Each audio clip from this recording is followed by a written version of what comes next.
Alright, you got an RC plane here for those of you that want something that is ultra budget. It's about $25 right now, regular price, and there'll probably be some coupon codes down in the description. Hopefully getting this to maybe like 20 bucks. It's ready to fly, includes the plane. You got an RC controller. You get a couple of manuals, one in Chinese and one in English. You get one battery and one charger and a couple of spare props.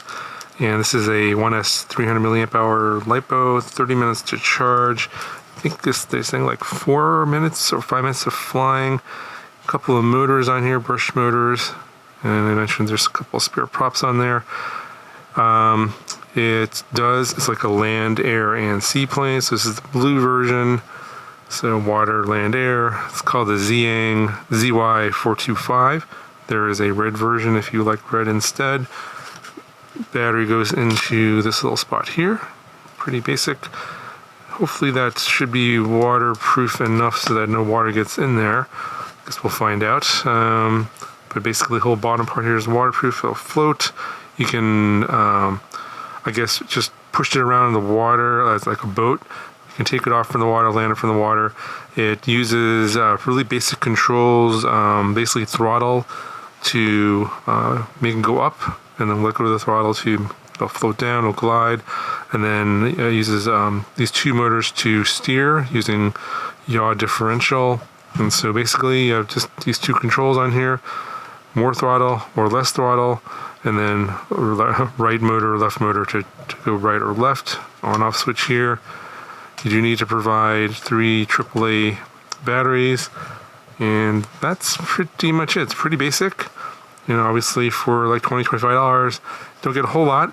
I'm not sure how this is going to fly. We'll have to see. I'm not sure if there's a gyro or anything like that in there, anything that sophisticated.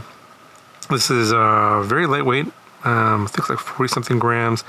So yeah, I would not recommend flying this in any kind of windy conditions. So try and stick to some calm days to fly this around. Otherwise, you may find it flying away on you.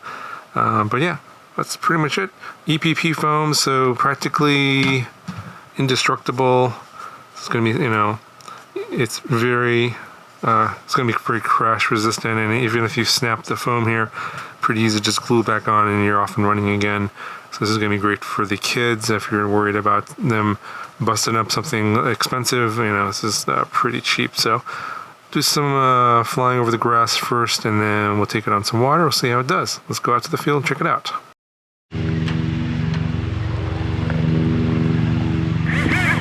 All right, so got right turn, left turn, throttle. All right. Throw it into the wind here. Hopefully I don't get stuck in a tree.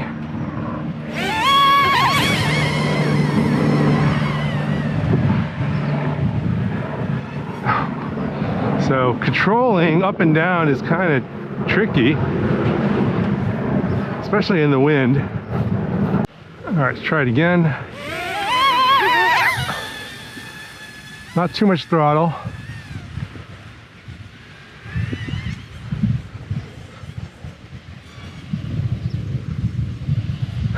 I'm on the ground and I'm flipping over. All right, try it again.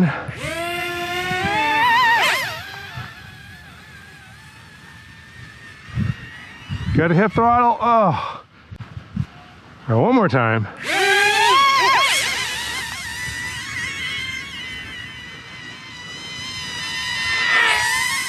Oh, very hard to control.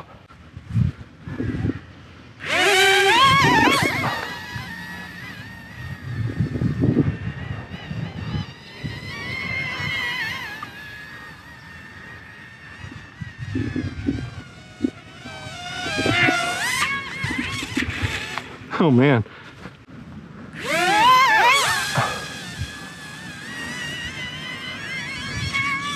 Jeez. All right, I'm gonna try this in a bigger field somewhere else.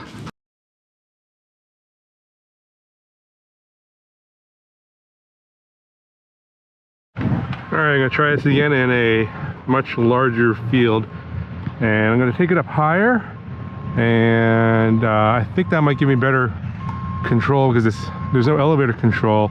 So I think you got to fly us a lot higher in a bigger area. So let's go ahead and give it a try.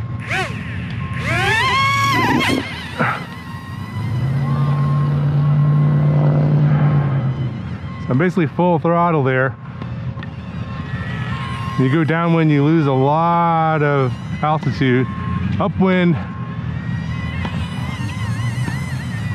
yeah, it's very, very hard to control basically the pitch, because you're at the mercy of the wind almost, and you have to kind of take it up higher because it does tend to come down quite a bit. And I think, oh, almost lost it. I think I lost radio contact there.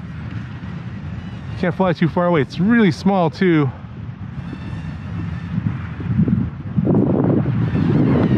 So I'm trying to glide it. And then you go downwind, you lose a lot of altitude. Come back, oh! Now we got a lot of wind, so it's kind of floaty.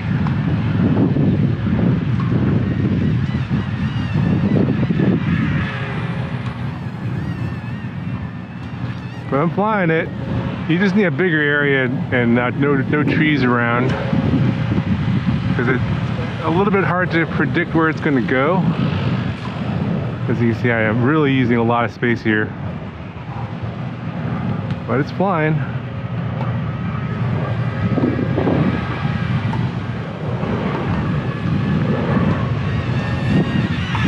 Woo. Whoa, come back. When you go downwind, it loses a lot of altitude. You got to be up there. Yeah, I'm probably like a good 50 feet up, and then I'm going downwind. It loses a lot of altitude, and then you got to lay off the throttle a little bit, back off a little bit when you're going upwind, and then more throttle when you go downwind. So it's a bit tricky, but I think after some practice, you should be able to get used to it. Yeah, now we got enough wind where it's kind of just hovering there. It's so light. Throttle up, go downwind, and then come back.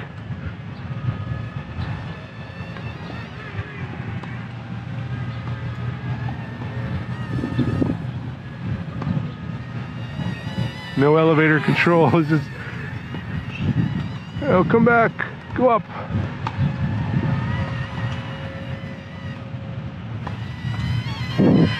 Oh, I think I'm out of battery. Yeah, I'm out of battery. Yeah, so I think that's going to do it for this video. I'm not going to try and fly this over water because of its unpredictability. But yeah, in a big space like this over land, it's fine. I think it's going to take a little bit of practice to understand how the pitch works. There is another model that I reviewed similar to this, which I did fly over water. I'll link that in the video description. I forget the name of it, but it's also a water boat airplane. But it does have elevator, a real elevator. So that one costs a bit more, obviously, for more parts and stuff. But I think that's going to be a lot more enjoyable. But you know, for this one, around 20 bucks, not bad for basher. You know, if an open space, and obviously I wouldn't recommend this over water because it is a bit harder to fly. Anyway, it's going to do it for this video. Talk to you guys in the next one.